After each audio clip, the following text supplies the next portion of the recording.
رقم 3 عائلة منصور.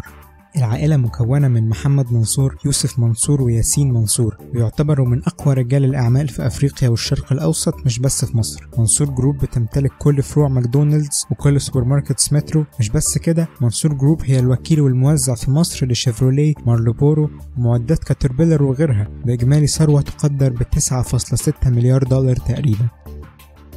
رقم 2 عائلة ساويرس. يرأسها رجل الأعمال ومؤسس شركة أوراسكوم أنسي ساويرس. ليه من الأبناء 3 رجال هم ناصف ساويرس الأغنى في العائلة رغم يكونوا أصغرهم، ونجيب ساويرس الأكثر ظهورا إعلاميا، وسميح ساويرس. العائلة ليها استثمارات في مجالات كتير، على رأسها مجال البناء والتشييد ومجال الاتصالات، بثروة كلية تقدر ب11.4 مليار دولار.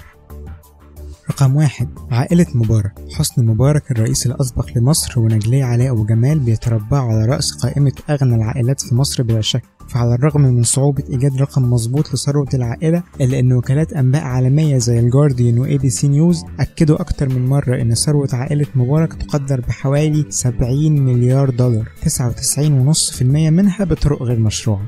يمكن ده اللي خلاه ياخد حكم البراءة. أنا بقول كده برضه.